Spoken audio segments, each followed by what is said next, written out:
शोकरहित होण्यासाठी षडरू पुन्हा वधून अशोकरूपी जयश्रीची माळ आपल्या गळ्यात घातल्यानंतर हळूहळू मंद मंदपणे गडद निळा रंग म्हणजे सुनील असा वर्ण आपल्याला दिसायला लागतो आणि तो वर्ण म्हणजेच कर्पूर गौरव मंगेशाचा उदय व्हायला लागतो। पण हे सगळं करण्यासाठी महत्त्वाची असते ती साधना,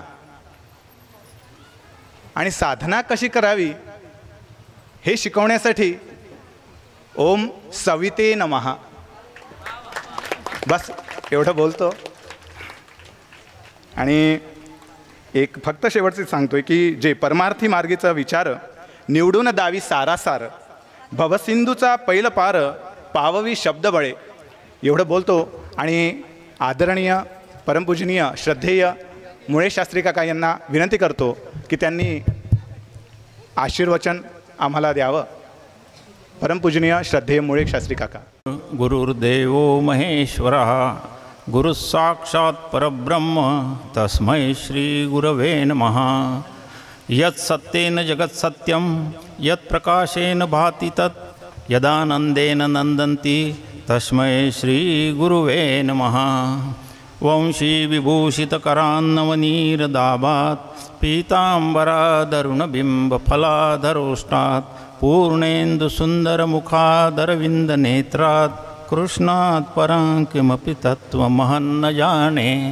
जयांचे केलिया स्मरण होय सकळ विद्यांचे अधिकरण तेची वंदू श्रीचरण श्री गुरूंचे पुंडलिक वरदा हरी विठ्ठल श्री ज्ञानदेव तुकाराम पंढरीनाथ महाराज की जय। जय जय रघुवीर समर्थ। परमपूज्य डॉक्टर काका यांना वंदन, परमपूज्य मंदाताई यांना वंदन। नुकतेच गुरुपदावर आरूढ झालेले 10 आचार्य या सगळ्यांना वंदन करतो। आपणा सगळ्यांना अभिवादन आणि वंदन करतो। आपल्यामध्ये वयोवृद्ध, तपवृद्ध, ज्ञानवृद्ध अशा मंडळी आहेत, त्या सर्वांना वंदन करतो। आणि वेळ लक्षात ठेवून थोडंसं मी आता एक 10 मिनटं आपल्याशी काहीतरी चिंतन करतो, फक्त तेवढंच सांगतो। 10 मिनटं, अगदी वेळ झालेला आहे मला कल्पना आहे। रबर त्याच्या इलॅस्टिक लिमिटच्यावर ताणलं जाणार नाही याची खात्री देतो। आता 10 मिनटामध्ये काय सांगायचं, आणि तेही ब्रह्मपुरीमध्ये। ब्रह्मपुरी निवासी मुळातच ब्रह्ममय झालेले आहेत। त्या 3 दिवसाचा हा कार्यक्रम इथे, आणि सद्गुरू आलेले आहेत। मग सर्वम ब्रह्ममयम रे रे सर्वम ब्रह्ममयम अशी परिस्थिती असताना मी आणखी काय बोलू, बोलण्यासाठी खरं विषय नाही आहे। पण माऊलीचं साहित्य ज्यांनी वाचलं आहे त्यांच्या लक्षात येते की माऊली कसाही प्रसंग असो तुम्हाला विषय तर उपलब्ध निश्चित करून देते। बिलकुल ज्ञानेश्वरीची ही खरी कमाल आहे। जगामधल्या सर्वश्रेष्ठ ग्रंथामध्ये ज्ञानेश्वरीची गणना केली जाते। असं काही विद्वानांनी म्हटलं आहे की जगामध्ये सर्वश्रेष्ठ 5 ग्रंथ जे आहेत त्यात एक ज्ञानेश्वरी आहे। असं मी कुठेतरी एका प्रवचनात बोललो, आणि मला एका वक्त्याने विचारलं की उरलेले 4 कोणते आहेत। 4 मला माहीत नव्हते, म्हणून मी सहज उत्स्फूर्तपणे बोलून गेलो की 4 वेदच आहेत आणि 5वी ज्ञानेश्वरी आहे। बिलकुल असं आज आपण थोडं जे चिंतन करायचं आहे तो एकच साधा एक माऊलीच्या याच्यातलं चरण घेऊया बस। एरवी तरी माझ्या ठाई जे जसे माझ्याशी मिळती पाही तयासी मी तैसाची भजे, अशा आशयाचं ते एक वचन आहे ते। आणि देखे मनुष्य जात सकळ स्वभावताची भजनशीळ झाले असती केवळ माझी ठाई परी ज्ञाने वीण नाशिले जे बुद्धिभेदाशी आले येण्याची या कल्पिले अनेकत्व म्हणून अभेदी भेद देखिती यया अनामया नामे ठेवती देवी देव म्हणती अचर्चा ते जे सर्वत्र सदासम, जे सर्वत्र सदासम तेथ विभाग अधमोत्तम मतिवशे संभ्रम करीती विवंचिती, अशा आशयाचे 5 ओव्या आहेत ह्या। आणि भगवद्गीतेच्या 4थ्या अध्यायामध्ये ये यथा माम प्रपद्यन्ते तांस तथैव भजाम्यहम मम वर्तमानुवर्तन्ते मनुष्या पार्थ सर्वशः. यावरच्या ह्या ओव्या, त्यातले 5 ओव्या तर आपल्याला आता चिंतन करणं शक्य नाही. फक्त एकच ओळीचं पहिलंच चरण बघू. देखे मनुष्य जात सकळ स्वभावताची भजनशीळ. एवढंच चिंतन करू, उर्वरित चिंतन त्यात समाविष्ट झालं असं समजूया. माऊलींनी खूप मोठा सिद्धांत आपल्यासमोर मांडला आहे या अध्यायामध्ये. देखे मनुष्य जात सकळ, मनुष्यजात, तिथे कुठेही भेद ठेवला नाही. अगदी बुद्धीचा भेद नाही, तुमच्या जातीचा भेद नाही, तुम्ही कोणत्या देशात राहता हा भेद नाही, कुठलाच भेद न ठेवता संपूर्ण मनुष्य जात. आणि सकळ म्हटल्यानंतर मग सर्व झाले त्यामध्ये. अगदी श्रीमद आद्य शंकराचार्य यांच्या तोडीचं बुद्धिमत्ता असलेला आणि अगदी डोक्यावर टोपले वाहणारा साधा मनुष्य जो आहे, येथपर्यंत सगळेच्या सगळे स्वभावताची भजनशीळ. स्वभावता भजनशीळ म्हटलं आपल्याला सगळ्यांनी. त्यांनी झाले असते केवळ माझी ठाई, आणि तेही माझंच भजन करतात, कोणाचंही करत नाही. परिबुद्धिवीण परिज्ञानेवीण नाशिले, जे बुद्धिभेदाशी आले येणेची या कल्पिले अनेकत्व. तो विचार नंतर करावा लागेल, कारण आता आपल्या ह्याच्यात तेवढा वेळ नाही आहे. पण देखे मनुष्य जात सकळ स्वभावताची भजनशीळ, एवढ्यावर आपण विचार करून थांबूया आपल्या वेळेच्या मर्यादेमध्ये. संपूर्ण मनुष्यजात अर्जुना फक्त माझंच भजन करणारी आहे, असा त्याचा साधा अर्थ आपण आता बघितला. आणि केवळ माझंच झाले असती. केवळमध्ये बाकी सगळ्यांचं निषेध झालेला आहे, दुसऱ्या कोणाचंही ते भजन करत नाही. कसं शक्य आहे? कोणी विष्णूचे भक्त आहे, कोणी शंकराचे भक्त आहे, कोणी बाकी देवी देवतांचे भक्त आहे, पण ते माझंच भजन करतात. आणि माझं भजन याचा अर्थ गीतेमध्ये श्री भगवान उवाचे असा आहे सगळीकडे. म्हणजे भगवंताचे म्हणजे परब्रह्माचे, परमात्म्याचे, फार झालं तर आपण ईश्वराचे म्हणूया, ईश्वराचे भजन करणारे आहेत असं त्यामध्ये त्याच्यातून अर्थाचा ध्वनी आपल्याला मिळतो आहे. मग कसे करतात, कसं आहे आपण स्वभावता भजनशीळ, एवढंच पाहू आणि मग थांबूया. फार मार्मिक विवेचन आहे. संपूर्ण गीताच मुळात सर्व उपनिषदांचं सार आहे. आणि माऊलींनी उपनिषदाच्या अर्थाशिवाय दुसरं काहीही त्यात बोललेले नाही आहे, काहीही बोलले नाही. कारण साधू संतांची निर्मितीच त्यासाठी समाजामध्ये आपल्या आर्यवंशामध्ये, या आर्य सनातन आर्य धर्मामध्ये केल्या गेलेली आहे. जे तत्त्व वेदांतामध्ये होतं ते गिरवाण भाषेत होतं, ते नंतर हळूहळू खाले संस्कृतमध्ये येऊन उपनिषदामध्ये आलं. पण त्यांचे जाणकार फार कमी होते, संस्कृत भाषा खूप कमी लोकांना कळायची त्यावेळेस. आणि ही अडचण लक्षात घेऊन नंतर तेच तत्त्व सगळ्यांना आत्मसात व्हावं, कळावं म्हणून शेवटी भगवान व्यासांनी पुराणं रचली. पुराणामध्ये आलं तेच तत्त्व आलं आहे. तत्त्व एकच आहे, सगळीकडून ते वरून खाली असं येत गेलं. पुराणही आपल्याला कळत नाही, कधी कधी तेवढे आपल्या जीवनामध्ये प्रसंग येत नाही समजून घेण्याचे. मग पुराणात नाही कळलं तर मग काय पुढे कसं काय करायचं, म्हणून खूप मोठी साधू संतांची मांदियाळी निर्माण केली. आणि अगदी सृष्टी निर्माण झाली त्या क्षणापासून तर आजतागायत ह्या सृष्टीवर ह्या साधू संतांनी संपूर्ण वेदांचं जे सार आहे ते आपल्या वाङ्मयामध्ये अंतर्भूत केलेलं आहे. लक्षात ठेवायचं, इतकं सार ते आलं. कधी कधी असं होते की काही लोकांना ज्ञानेश्वरी म्हणा किंवा साधू संतांचाही सत्संग मिळत नाही, मग त्याही एक पायरी खाली आलं हे आणखी भगवान व्यासांनी केलेलं जी रचना आहे ती. आणि केवळ 2 आणि 3 शब्दामध्ये संपूर्ण वेदांचं सार असं हे काय म्हणतात त्याला, कॉन्सन्ट्रेटेड, शुद्ध मराठीत म्हणतो आहे कॉन्सन्ट्रेटेड एक कॅप्सूल तयार केली आहे ती. 2 शब्द म्हणजे फक्त राम आणि 3 शब्द म्हणजे विठ्ठल. आणखी म्हणू शकतो आपण त्याच्यात काही आपापल्या श्रद्धेप्रमाणे, पण राम शब्दामध्ये संपूर्ण वेदाचं सार भरलेलं आहे आणि विठ्ठल शब्दामध्ये संपूर्ण वेदांचं सार भरलेलं आहे. विठ्ठल म्हणजे साक्षात परब्रह्म. विठ्ठला वाचुनी ब्रह्म जे बोलती वचन ते संती मानू नये, तुकाराम महाराजाचं वचन आहे. आणि तुकाराम महाराज सांगतात आपल्या वाणीमधून, जे आता आपण बघितलं ते, वाचा बोलो वेदनीती करू संती केले ते. आम्ही आमच्या वाणीने फक्त वेदांचीच नीती लोकांपर्यंत पोचून देऊ आणि संतांनी आतापर्यंत जे करत आले तेच आम्ही करणार आहोत. संतांच्या वतीने संतांचं प्रतिनिधित्व स्वीकारून त्यांनी हे असे बोललेले आहे. आणि म्हणून या ओवीमध्ये माऊलींनी ज्ञानेश्वर महाराजांनी खूप मोठा शास्त्राचा सिद्धांत ठेवला. हा आहे तो सिद्धांत, देखे मनुष्य जात सकळ स्वभावताची भजनशीळ. भगवंताचे भजन करणारे आहे म्हणजे काय हो? आपण त्याचं थोडं 1-2 मिनटं विश्लेषण पाहून नंतर थांबूया. कसे आहे ते भजनशील? कोणत्या आधारावर म्हटलं आहे त्यांनी? पहा, साधा मुद्दा आहे पण फार मार्मिक आहे. भगवंताचं स्वरूप लक्षण काय आहे? परमात्मा सच्चित आनंद रूप आहे.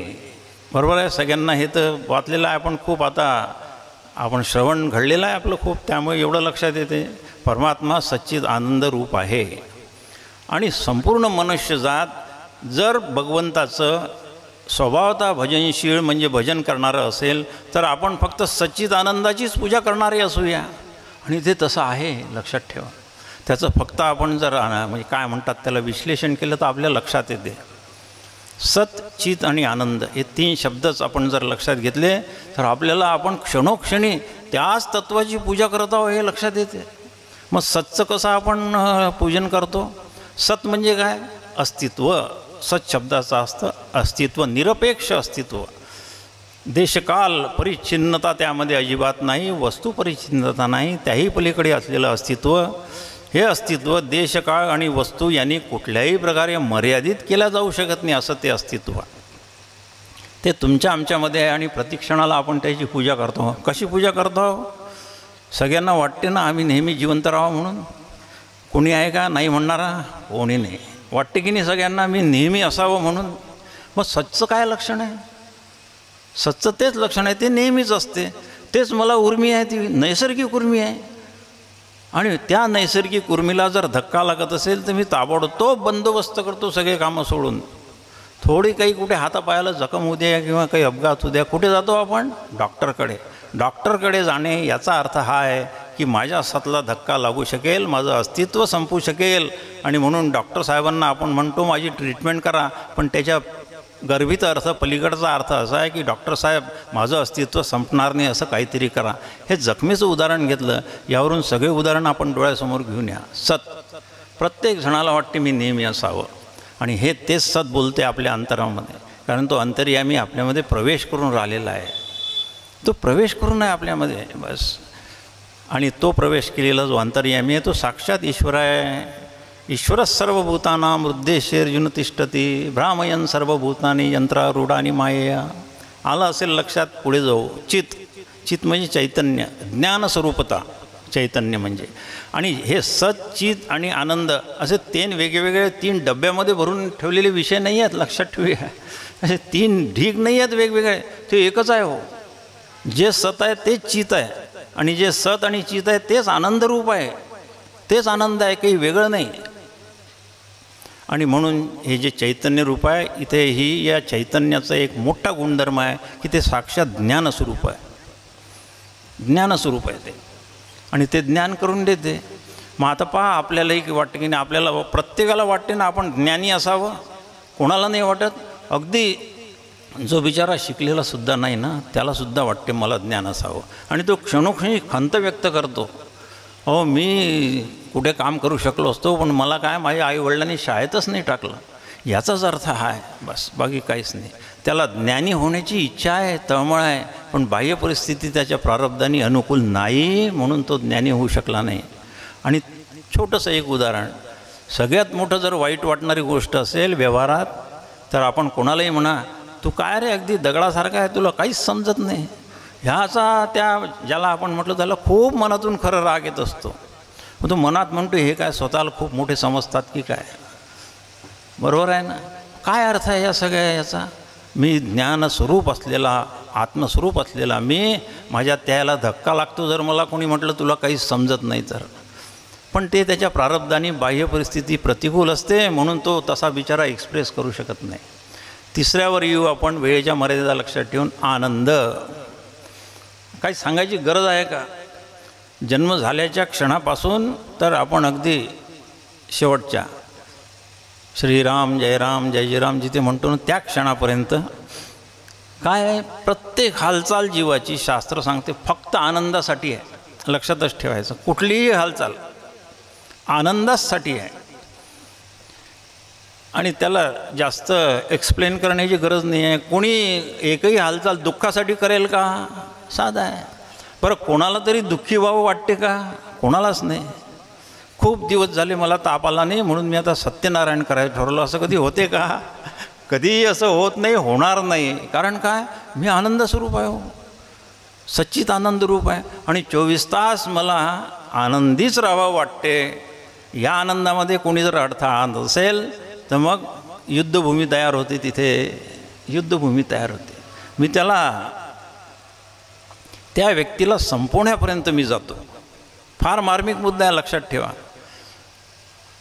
व्यवहारामध्ये आपण एक दुसऱ्याची हत्या करतो, खूप केसेस पाहिल्या. आणि हत्या करणारासुद्धा आनंदासाठीच करतो आहे. फक्त तो त्याच्या समोर पाहायला त्याला आवडत नाही. तो त्याची हत्या का करतो? तो म्हणतो हा मला माझ्या डोळ्यासमोर नको. त्याच्या अभावामध्ये तो आनंद शोधतो आपला. त्या माणसाच्या अभावामध्ये हा आपला आनंद शोधतो. 24 तास आपला आनंद जमा करण्याचं एकमेव कार्य सुरू आहे. इथे आलो आपण, हे कशासाठी आलो? आनंद घेण्यासाठीच आलो की नाही?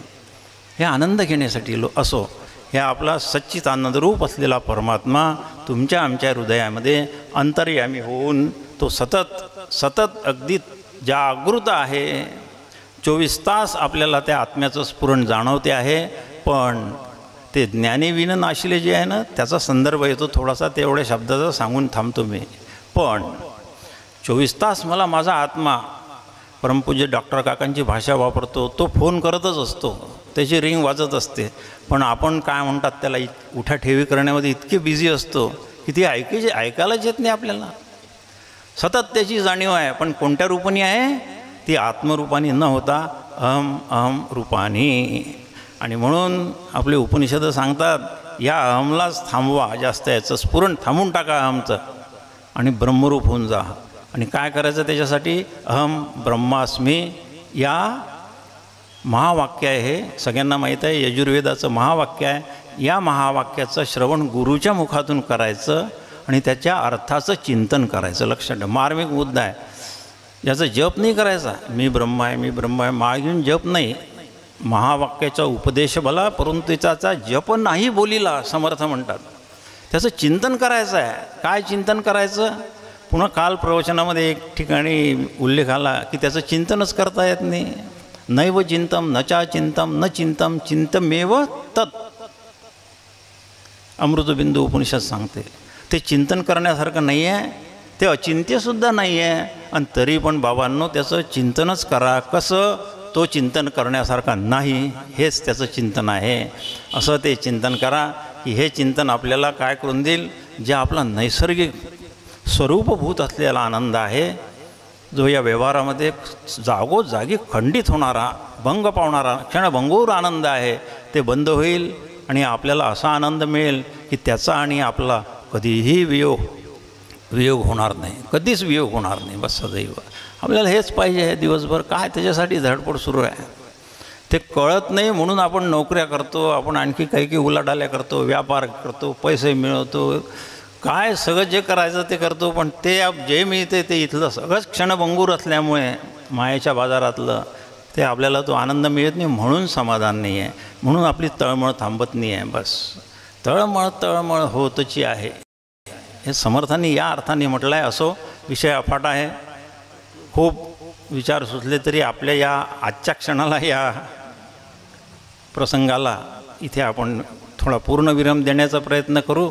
फक्त एकच लक्षात ठेवायचं, देखे मनुष्य जात सकळ स्वभावताची भजनशीळ, म्हणजे हा परमात्म्याने दिलेला आपल्याला संदेश आहे.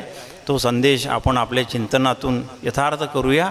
आणि आजचा जो हा कार्यक्रम झाला त्याच्याबद्दल एकच मिनिट बोलतो. अतिशय भव्य दिव्य कार्यक्रम या सौभाग्यवती सविताताई खोरगडे यांनी इथे हे केलेलं आहे. अगदी मला 2 दिवस असं वाटलं मी आहेच कुठे. बिलकुल मृत्यूलोकावर असे कार्यक्रम होऊ शकतात की काय, अशी मला हेच झाली बिलकुल. अतिशय भव्य दिव्य. आणि ज्यावेळेस अंतःकरण शुद्ध असते आणि हेतू खूप शुद्ध असतात ना, त्याच वेळेस हे शक्य आहे. आणि याच्याही मागे एक आणखी शक्ती काम करते आहे की त्यांच्यावर सद्गुरू कृपा परिपूर्णपणे त्यांना आलेली आहे. हे आपल्या अनुभवाला आलेलं आहे. आता काही फार जास्त हे करत नाही, सद्गुरू आलेलेच आहे, त्यांना वंदन करतो आणि मी माझ्या वाणीला विराम देतो. पुंडलिक वरदारी विठ्ठल श्री ज्ञानदेव तुकाराम पंढरीनाथ महाराज की जय.